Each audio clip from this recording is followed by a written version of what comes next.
स्वागत है आपका हमारे चैनल एक कहानी सुनो में। अगर आपको हमारे भारत के संस्कृति और पौराणिक कथाएं अच्छी लगती है तो कृपया हमारे चैनल को सपोर्ट करें, लाइक, शेयर और सब्सक्राइब करें। तो आइए आरंभ करते हैं।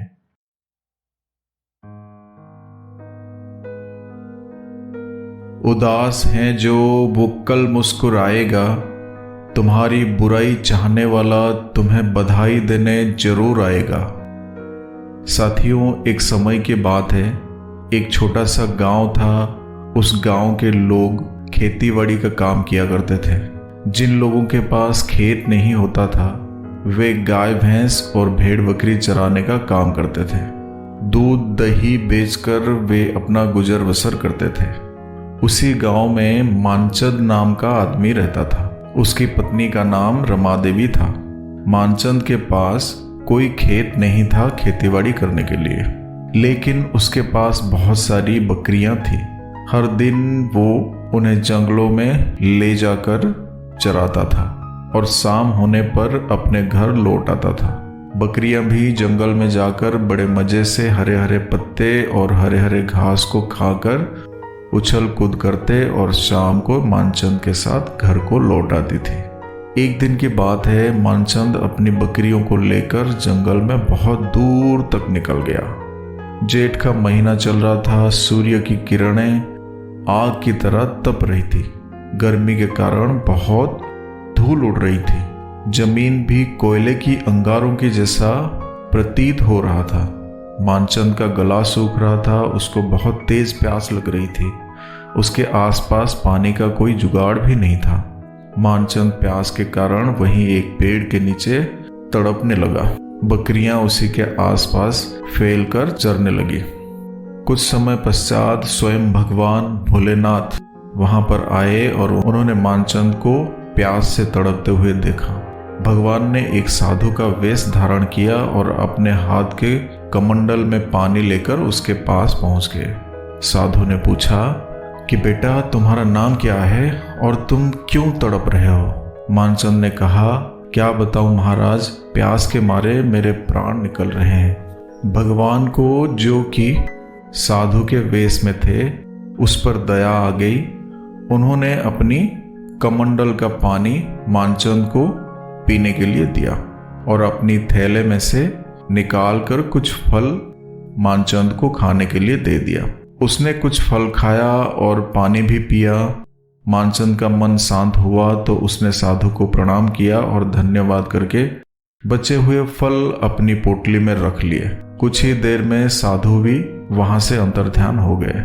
दिन भर में थका हुआ मानचंद सांझ होने पर घर को लौटने लगा। घर लौटने पर उसने अपनी पत्नी रमा देवी से बातचीत की और बचे हुए फल रसोई घर में रख दिए। रात में खाना खाने के बाद वो लोग सो गए। अगले दिन सुबह हुई। मानचंद अपना नित्य कर्म खत्म करके हाथ मुंह धोकर रसोई घर में गया और वहां रखे हुए फल को देखा। फल को देखकर वो हक्का बक्का रह गया। अरे ये क्या, ये तो चमत्कार हो गया। साधु के दिए हुए फल सोने के बन गए थे। उसने उस फल को चुपचाप कपड़े में लपेटकर और बकरियों को लेकर जंगल की ओर चला गया। मानचंद मन ही मन बहुत खुश हो रहा था, लेकिन कभी कभी उसके चेहरे पर डर के भाव भी दिखाई दे रहे थे।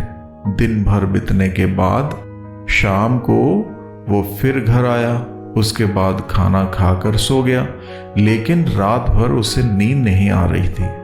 दूसरे दिन सुबह सुबह ही वो उठ गया और अपनी पत्नी को कहा कि आज मैं शहर जा रहा हूं और मुझे शहर में कुछ काम है।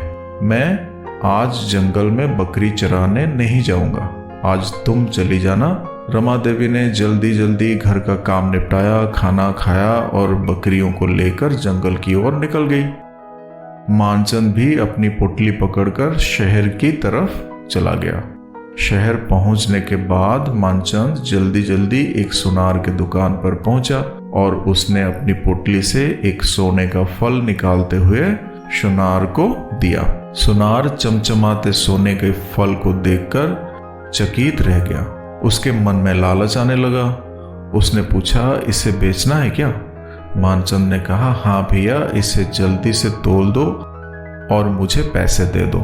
सोनार ने सोने के फल को तराजू पर रखा और उसे पैसों की गड्डी थमा दी। मानचंद ने कुछ भी सवाल जवाब नहीं किया और उल्टे पांव अपने घर वापस आ गया। इतने सोने की कम भाव देकर सोनार बहुत खुश हुआ और उसने मानचंद को कहा कि मेरे पास दोबारा जरूर आना, मैं पूरे शहर में तुमको सबसे अच्छा भाव दूंगा। मानचंद ने घर आकर सारी बात अपनी पत्नी रमादेवी को बताई और रुपयों की गड्डी उसके हाथ पर रख दी। उसके बाद उन्होंने अपने घर के लिए नए नए बर्तन खरीदे, नए नए कपड़े। रमादेवी ने अपने लिए बहुत सारे गहने, महंगे जेवर खरीदी, बहुत सारी बकरियां खरीदी और कुछ ही दिनों में उन्होंने अपने लिए एक बड़ा सा सुंदर घर बनवा लिया। उनकी इस अमीरी को देखकर गांव में चर्चा होने लगी कि ये लोग कुछ ही दिनों में इतने अमीर कैसे बन गए। दोनों बहुत भोले थे। उन्होंने लोगों के बार बार पूछने पर बता दिया तथा अपनी सच्चाई को साबित करने के लिए वह सोने का फल भी लोगों को दिखा दिया। एक दिन उनके घर पर 4 लोग आए और उन्होंने कहा, हमने आपके बारे में बहुत कुछ सुना है, क्या आप लोग सच बोल रहे हैं? हम वो सोने का फल देखना चाहते हैं। क्या आप जो कह रहे हैं वो वाकई सच है? सीधे साधे मानचंद ने उन चारों को सोने का फल दिखाकर पूरी कहानी बता दी। उसी रात को उनके घर में चोर घुस आए। उन्होंने रामचंद के सोने के फल को चुरा लिया, लेकिन खटपट की आवाज होने पर मानचंद की नींद खुल गई और उन्होंने उन चोरों को पहचान लिया कि यही वही लोग हैं जो सुबह फल के बारे में पूछने के लिए आए थे। गांव में मानचंद के घर चोरी होने का हल्ला मच गया था। मानचंद सुबह सुबह ही पंचायत में पहुंच गया और उसने सारी बात बता दी। पंचायत ने उन चारों लोगों को बुलाया और पूछा कि क्या तुमने मानचंद के सोने का फल चुराया है? उन लोगों ने चोरी करने की बात स्वीकार नहीं की, लेकिन पंचों के धमकाने के बाद वे डर गए और उन्होंने चोरी करने की सारी बात पंचायत के सामने कबूल कर ली।